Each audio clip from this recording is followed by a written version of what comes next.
கதை அகரமும் ஆதியும். ஒரு கிராமத்தில் கண்ணன் என்ற சிறுவன் இருந்தான். அவன் பள்ளியில் படிப்பில் மிகவும் சுறுசுறுப்பானவன். ஒருநாள் பள்ளியில் தமிழாசிரியர் ஒரு அழகான திருக்குறளை சொல்லிக் கொடுத்தார். அகர முதலை எழுத்தெல்லாம் ஆதி பகவன் முதற்றே உதகு. கண்ணனுக்கு அந்த குறளின் பொருள் புரியவில்லை. கண்ணன் சிறிது யோசித்தான். அன்று மாலை வீட்டிற்கு சென்று தாத்தாவிடம் இதைப் பற்றி கேட்டான். தாப்பா சிரித்தபடி ஒரு கதையைச் சொன்னார். கண்ணா, நீ எழுத்து எழுத கற்றுக்கொள்ளும்போது எந்த எழுத்திலிருந்து ஆரம்பித்தாய்? அப்படித்தான் கண்ணா, எழுத்துகளுக்கு ஆ முதல். அதேபோல இந்த உலகத்திற்கும் ஒரு முதல் காரணம் இருக்கிறது. அந்த முதல் காரணமே இறைவன். அப்போதுதான் கண்ணனுக்கு திருக்குறளின் அர்த்தம் புரிந்தது. எழுத்துகள் அகரமில்லாமல் தொடங்க முடியாது. அதேபோல உலகமும் இறைவனில்லாமல் தொடங்க முடியாது.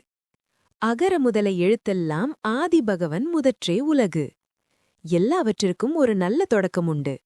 அன்றிலிருந்து கண்ணன் ஒவ்வொரு நாளும் எந்த வேலையையும் நல்ல எண்ணத்துடன் ஆரம்பிக்க கற்றுக்கொண்டான்.